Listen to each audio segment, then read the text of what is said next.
So we're going to continue our chat about position and velocity functions today. We are going to be looking basically, here's the big, we're going to be answering two main questions today. For a moving object, when does it change directions? And when is it going this way and when is it going that way? And what time intervals? So those are our questions. What direction is it going and when does it change directions? And we'll be looking at that in two ways. There's three here, but we're not going to have time for the other one. So we're going to be doing it algebraically, which means by hand, and then we'll do it with a graphing calculator. Another way is with graphs, but like I said, we're not going to. We're kind of doing that with the graphing calculator, but a different type of question was number 3, and I'm not going to have time for that, so we'll skip that one. All right, so just to kind of review with you guys, velocity tells you the direction that your object is moving. So if you're on a vertical axis, positive means you're moving up, negative means the object is moving downwards. If you're on a horizontal axis, positive means moving to the right, negative means moving left. Okay, so that being said, we're going to go ahead and start our first problem here. It says an object is moving along a horizontal axis with a position function given by this. Now, before I start answering either one of these questions, they both have to do with direction. Number 1 says, when does it change directions? And number 2 says, when is it moving to the left and when is it moving to the right? So before I answer those questions specifically, I'm going to just kind of tell you what we're going to do. We're going to do a number line test, and the number line test basically will help us answer both of those questions. All right, so here we go. First of all, this is a position function, but I want to know which way is it moving. And so if I want to know which way it's moving, then I don't want to see position, I want to see velocity. So how do I find velocity? Velocity is the derivative of position. So I'm going to take the derivative of my position function. And the derivative of that function would be 3t squared plus 2t minus 8. So that's a velocity function there. That's a function that will tell me the velocity at any given time. Anytime that function gives me a positive answer, that means we're moving to the right. Anytime it gives me a negative answer, that means we're moving to the left. So what I want to do is I want to find, first of all, where it's neither. So when is something neither positive or negative? When it is 0. So what I'm going to do is I'm going to start by setting this velocity function equal to 0. And then we got to solve that. There's two ways you could solve it since it's a quadratic. One way you could do it is with the quadratic formula. The other way you can do it is by factoring.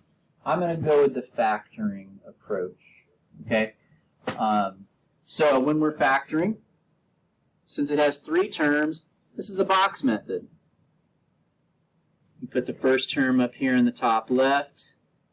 You put the last term down here in the bottom right. We ask ourselves, what times what makes 3t squared? Which would be really only one option there, 3t and t.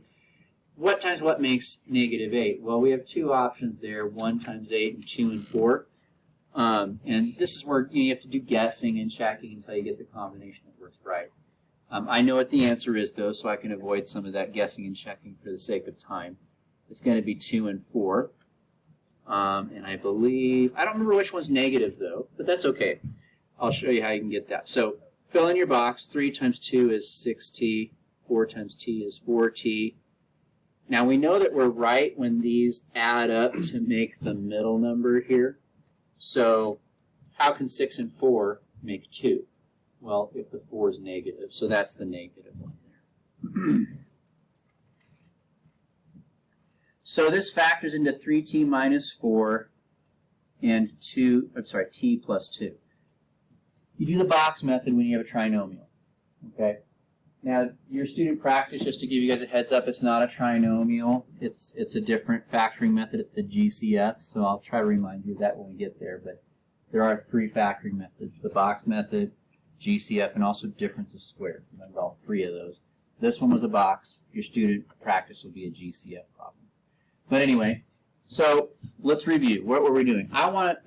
The questions are all about where the object is changing direction and what direction it's moving. For that, we need velocity, which is the derivative of our position function. We're starting by setting it equal to 0. Let's continue. So we've gotten this far. We're going to set each factor equal to 0. And we're going to solve.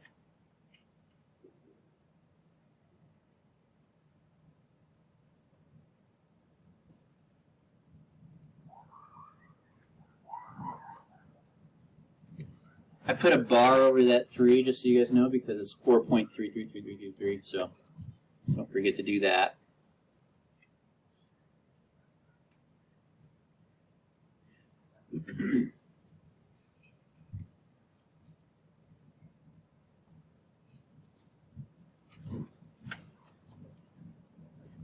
So those 2 times at t equals 1.3333 and t equals -2, that's where the velocity function equals 0.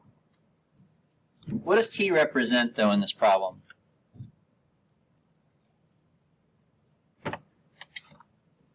Yeah, it's time.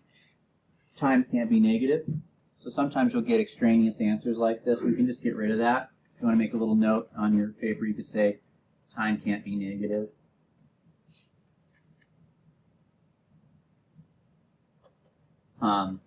Sometimes you'll get 2 positive answers. Sometimes you'll get only 1 positive answer, so just keep that in mind. But what does this time represent? This is the time when the velocity is 0. In other words, when the object is not moving at all. Okay? So what we're going to do is we're going to do a number line test. I'm going to put that point there. That's when the object is not moving. And what I want to do is I want to find out, okay, so if it's not moving at this specific point in time, then it was moving before that. Which way was it moving? Moving left or moving right? Well, what I'm going to do is I'm going to pick a number from this side, which would probably be like 1, right? So let's pick 1, and I'm going to plug it into my derivative, which is the velocity.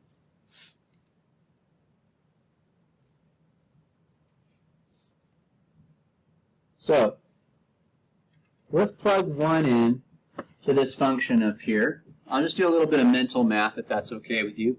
If I plug in 1, though, I would have 3 plus 2 minus 8, which is -3. Now, since my velocity is negative, that means on this interval here, we must be moving left because the velocity is negative. So 0 is where it stops moving left. I'm sorry, not 0. 1.3 is where it stops moving to the left.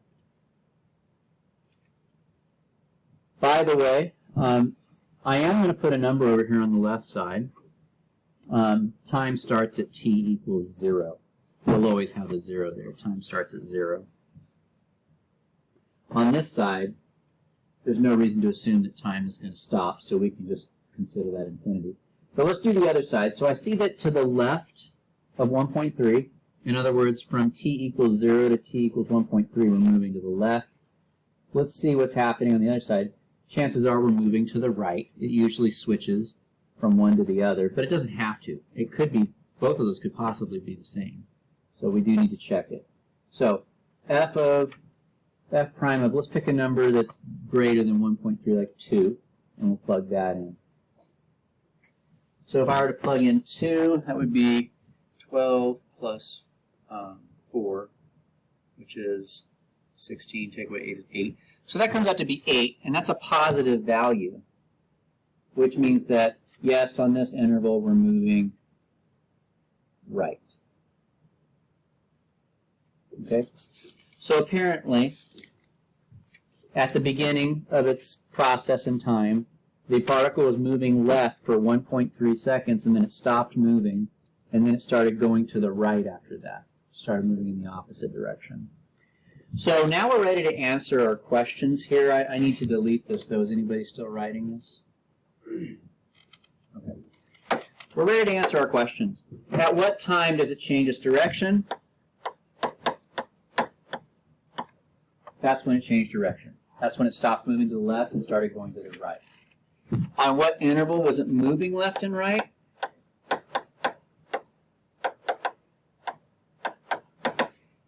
It was moving to the left from t equals 0 to 1.3, and it was moving to the right from 1.3 to infinity.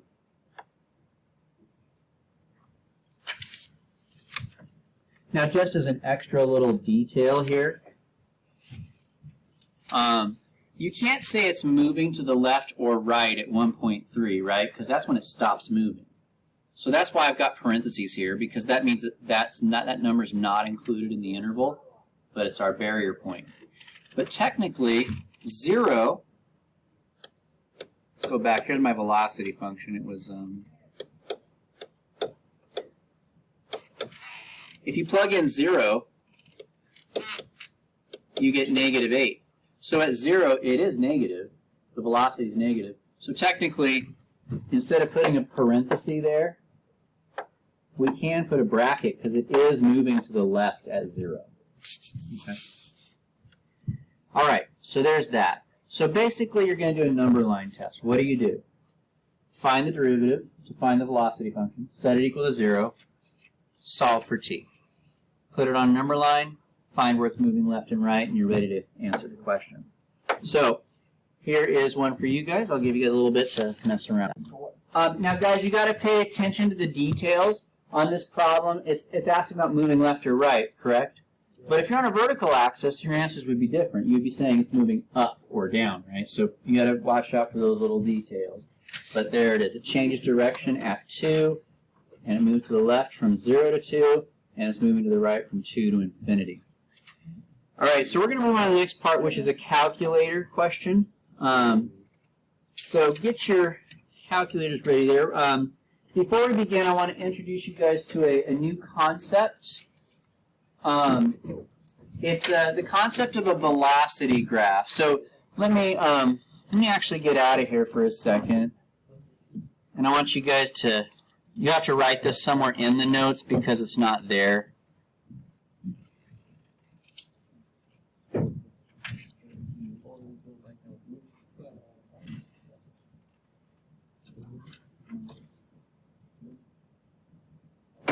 So draw a velocity graph with me, please. The y-axis represents the velocity. The x-axis represents time. Okay? So I'm going to plot a point here.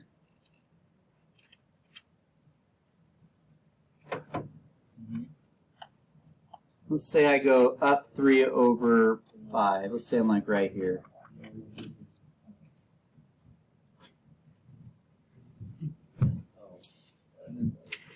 Up 3, right 5. Okay, so at this point here, my velocity has an input value or a t value of 5 and an output value of 3. And what that means is that means that at t equals 5 seconds, or t, we'll say t equals 5, because I'm not going to put units on there. We'll say at t equals 5, the velocity is 3. 3 something per something. I don't know. We don't have any units right now. But there it is. Okay? So that's a velocity graph. Now, let's draw a dot right here at 3, and then let's draw a line through there, like that. This is my graph of velocity. That was only one point, but there's an infinite number of places also. So I could pick this point, or I could pick this point, and those points both have a time and a velocity that goes with them, just like that point up there did, right? So the line represents all the different combinations of times and velocity. Let's do this one. How about this one? This is v of what?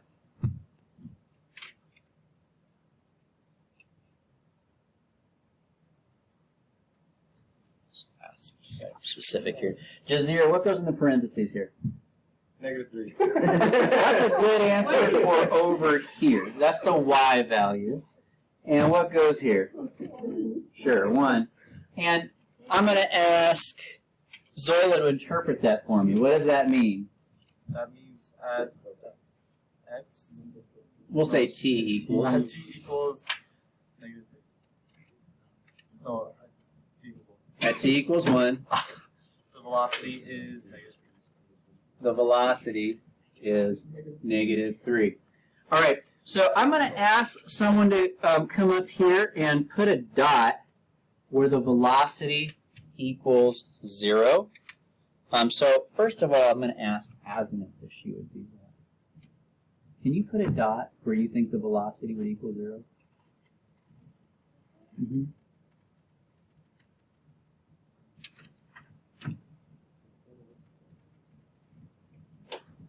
You can? Yeah, I wanted you to. No. You're not sure? Does somebody feel like they know where it would be? Zoilo? Don't do it. Can I do it right here? No. It's got to be on the line. Oh, on the line? Let me do it. Yo, Mr. Please.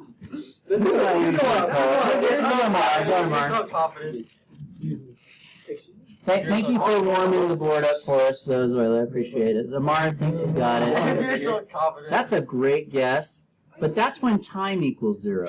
Do you want to try again for where velocity equals 0? So when it hits this line? That's when time equals 0. So what do we do? There you go. Okay. All right. So here's where If you guys on comedy, you're gonna go. velocity equals 0. There's 3 Okay. lines there. So I can see you guys are a little bit confused about it. So the horizontal axis is time, and the vertical axis is velocity. So if you were to like put this as a point, you don't need to write this unless you want to. But the horizontal number comes first, the vertical comes second. This is time, this is velocity. So at that point, velocity is 0. Okay? The one that you picked over here, Amar, that's where time would be 0. That would be like the point 0, -4. There's 3 lines right there. All right. You can't Now, say a line. My next question, I'm going to call someone up here for, and I owe you a point for that. But Elias, if I asked you to come up here and highlight where velocity is negative, because it's not at just one point, it's actually an entire section of the graph, would you be able to highlight where velocity is negative? Who thinks they can do that? If you're so confident. No, if you're so confident. I don't know. Well, we did this one here. Is it? Because that one's negative. Velocity is negative here, right? And the next one's 0. Velocity is -3. Where's another place where it would be negative? Go up, man. You're so confident. I'm not gonna sound. All right, Eric, got it. Let's try it. Hey, stand up straight. Right here. -2. That's true. -1. Want to find some more? Keep going. In the middle. Keep going. Right there. Do the whole Anywhere over here, I told you. velocity is negative. How would you describe, if instead of having Eric come up here and do that now, how would you describe to somebody where that's at? Under the x-axis. So when your velocity graph is under the x-axis, or the t-axis, we should say, that's a negative velocity. And so, where would the velocity be positive? Continues on to go across. Okay, so here's some good notes to maybe write to this page here. For here, I would say velocity is positive. Down here, I would say velocity is negative. And right here, I would say, you could say velocity is 0, right?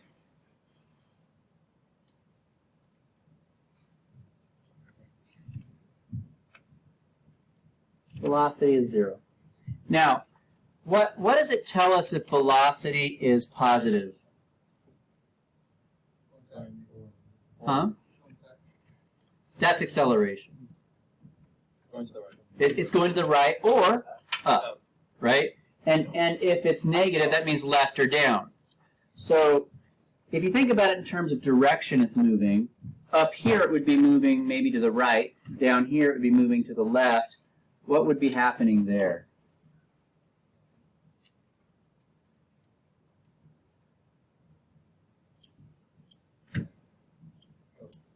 Well, it's not moving at all. Right? If it's not moving to the right or left, then it's not moving. Or another way you could say it is that's where it's changing its direction. Does that make sense?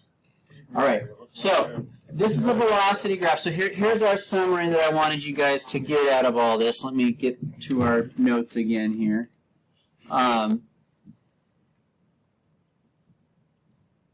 We're going to skip example 2 and student practice 2 for now. We'll come back to this if we have time, which we probably won't. But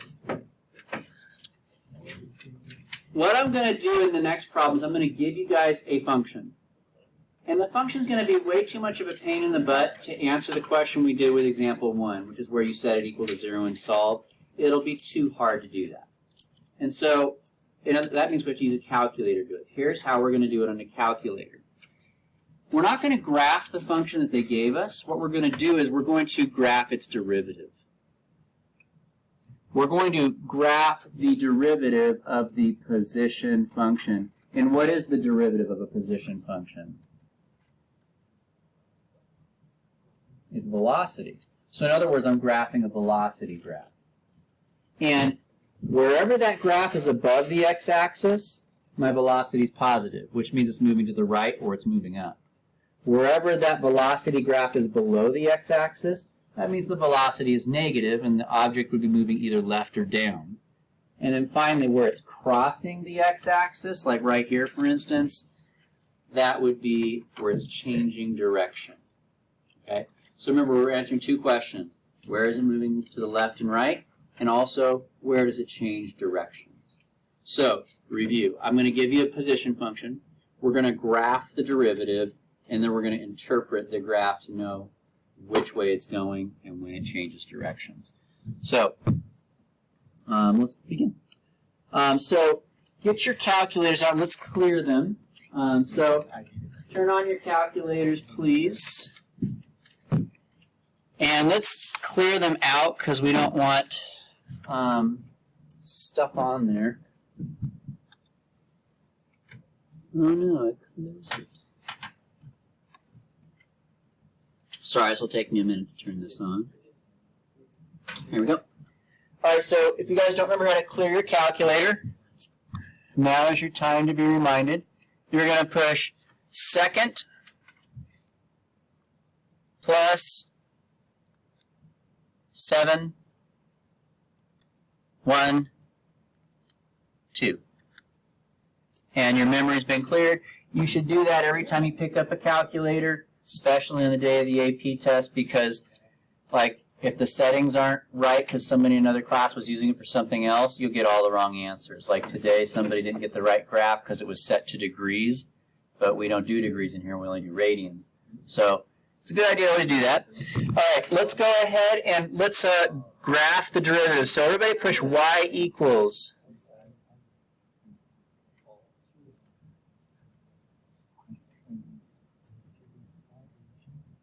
Is everybody on y equals? Is everybody on y? No, nobody is not on y equals, right? I don't want to leave anybody behind. Okay, we're going to graph the derivative. I don't want to graph the function that they gave me. I want to graph its derivative. So how do you do that? We're going to find the derivative. So you're going to push the button here that says math. So everybody push math. Then you're going to choose option 8 because it says derivative. And we should all have that. Does anybody not have that on their screen? Okay, I'm going to put an X where the cursor's at right now, so find your X button and push that. And then use your little arrow button to scroll. Oh, actually, it's already in there. You don't have to push the arrow button. And here we're going to type the position function that they gave us. And you guys can check me to make sure I'm doing this right, but it's 3e to the sine x. Is that correct? Okay, so we're going to type 3 and e. If you don't remember where e is at, you push second and then the ln button. And then sine is right here. And then x.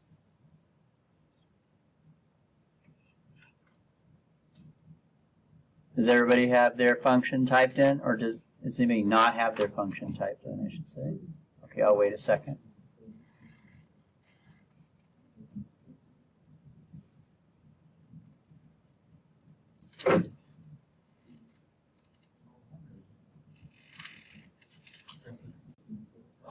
Okay, now usually when we're like on the home screen and we're doing this, it's so we could find the slope at a specific point. So we usually put a number here, but we're not going to put a number here. So let's scroll over there first using your arrow button. Get your cursor. We're on that last blank.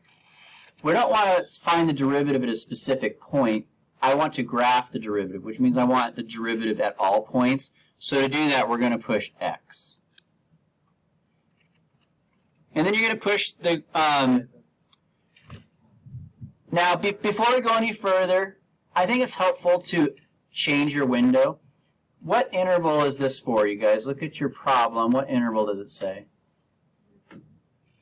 0 to 6. So we're going to change our window because the graph will, when we graph these things, it shows you 10 by 10 by 10 by 10, right? I only want to go from 0 to 6 on the x-axis. I don't want to look at everything. It makes it easier to see. It's optional, but it makes things a little bit easier sometimes. So I'm going to change my window. So let's push window.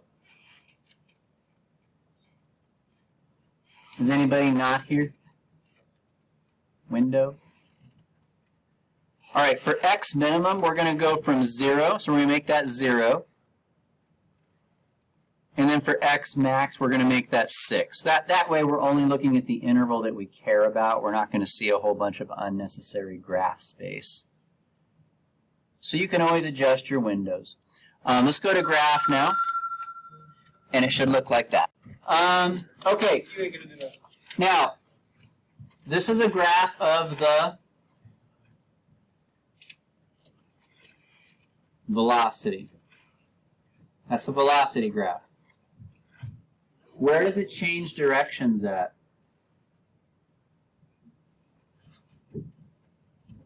When it crosses the x-axis or equals 0, which is here and here. When is the object moving in a positive direction? When it is above the x-axis. So here is where the object is moving in a positive direction, either up or right, depending on the question. And then here is where the object is moving to the left or downward, depending on the question. Okay, so to use this to answer the question of when is it changing directions and which way is it going, we need to find where it's touching the x-axis. Now, I'm going to show you guys how to do that precisely, okay? So somebody found earlier that if you just take these arrows here and scroll, you can get the cursor right on top of there, but the problem is that's only going to give you an estimate. It's going to be off a little bit. And on the AP exam, they want you to round to the thousands place, and I guarantee you, you won't hit it right on. So I'm going to show you guys a sequence of keystrokes that will help you find the exact place where it touches the x-axis. So let's do that. All right. So to find where it touches the x-axis, what I'm going to do basically is I'm going to start with this point here. How you do it is we're going to tell our calculator, would you look in between here and here for a place where it touches the x-axis? So we're going to pick a point on the left and right and say, look in there for where it touches the x-axis. Because if you don't tell it where to look, it's not going to know which point you want. So just giving you guys some perspective. So we're going to pick a point to the left of that 0 and a point to the right of that 0. And then our calculator will be able to tell us which answer it is. So here we go. Go ahead and push second and calc. Is anybody not seeing that screen?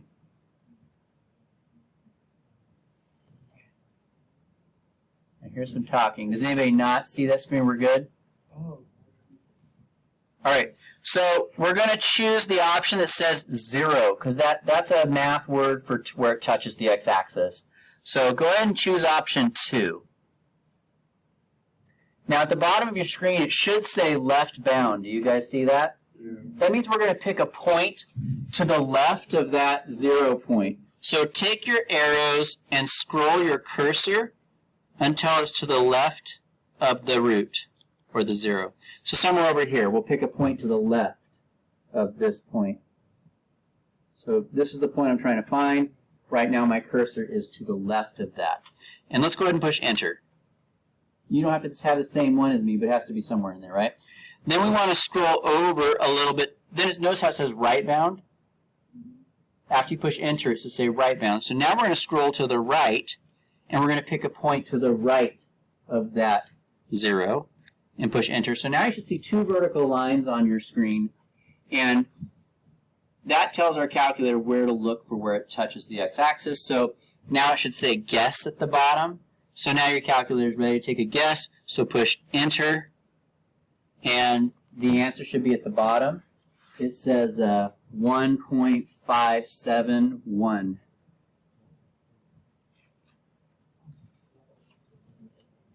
In calculus, we round to the thousandths place. So I round to the 3rd number after the decimal, just so you know. All right. So let's review how I did that.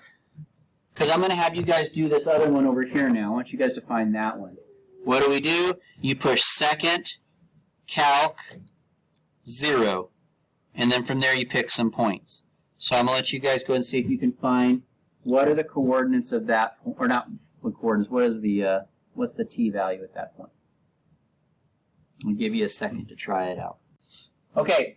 So let's answer the question now. So on your paper, that question is asking us, when does it change direction, and when is it moving to the left, and when is it moving to the right? Okay, well, it changes direction anytime it crosses the x-axis, and that's those 2 points over there.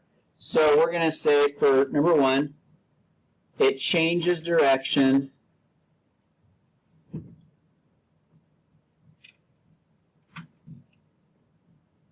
at t equals 1.571 and also at 4.712.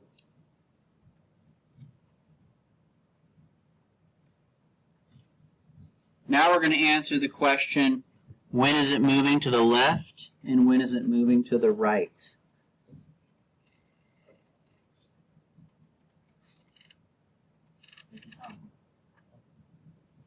Okay, well, it's moving to the left when the line is where? Left is a negative velocity, right? So when is this object got, when do we have a negative velocity? Yeah, thank you, when it's below the x-axis. So my particle is moving to the left between those 2 dots. So that would be on the interval from 1.571 to 4.712, the object is moving to the left. It's moving to the right anytime it's above the x-axis, so that would be here and here.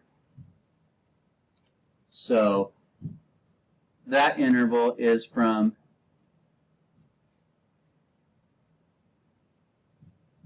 0 to 1.571. That's that first interval. And the last interval is from 4.712. Now I'm not going to put infinity. And the reason I'm not going to put infinity is because on our paper, it only tells us that we only go up to t equals, what, 6 is it? Yeah. So we're going to stop at 6 there. You guys notice I've got brackets on some places and parentheses on others? That's because at 0, it is moving to the right because it's above the x-axis. So, and at 6, it's still above the x-axis, so it's still moving to the right. I can't say it's moving to the right at these cross points, though, because that's where the velocity is 0, so it's not moving at all there. So I've got parentheses on those ones. All right? I'm not going to penalize you for that, but I was told the AP people don't do that either. They don't care, but that's technically how it should be. All right. So there is a student practice. I don't think I printed it for you, though. So you don't have to write down the whole thing. I just want you to solve it. Okay? So go ahead and take some time and solve that out. And we'll see how you do, and that'll be it. So your graph should have looked something like this. And then the answers are up here on the board. It crosses the x-axis at t point equals 1.25. That is the place where it changes direction.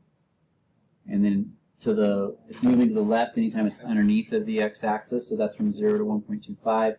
And it's moving to the right anytime it's above the x-axis, which is 1.25 forward.